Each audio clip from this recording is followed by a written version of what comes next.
DJ Bappu Ram चौधराना दिल तोहरै छही मुँह मोरै छही दोसरा के खातिर तू छोड़ै छही। दिल तोहरै छही मुँह मोरै छही दोसरा के खातिर तू छोड़ै छही।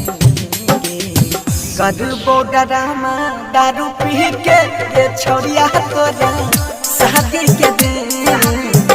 करबो डरामा दारू पी के ये छोड़ी तोरा शादी के दिन।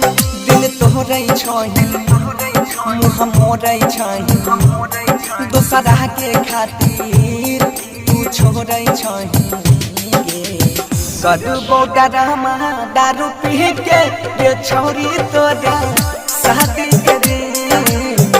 करबो डरामा दारू पी के ये छोड़ी तोरा शादी के दिन। डीजे बप्पू राम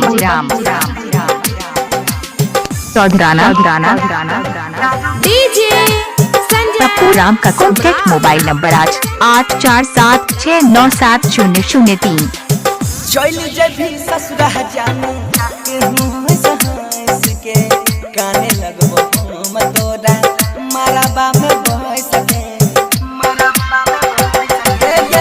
चल जभी ससुरा जानू हंस के गाने लगबो हम तोरा मरबा में बहस के। सोचने नारी है कहियो अइतै हो हमारा बाजा बहादी के दिन। करबो डरामा पी के दारू ये छोड़ी तोरा शादी के दिन। डीजे पप्पू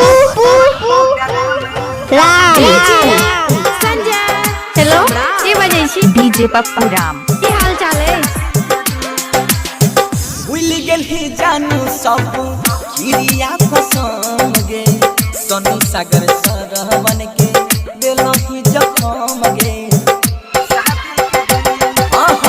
भूल गेलही जानू सब किरिया कसम गे बनसीधर के दिल में दिलही ऐसन जखम गे। हंसत खेलत जिंदगी के खुशी ये छौड़ी किए ले लही तुझी। करबो डरामा पी के बियर ये जानू तोरा शादी के दिन। दिल तोहरै छही मुँह मोरै छही दोसरा के खातिर तू छोड़ै छही। करबो डरामा दारू पी के ये छोड़िया तोरा शादी के दिन। करबो डरामा दारू पी के ये छोड़ी तोरा। डीजे बप्पू राम।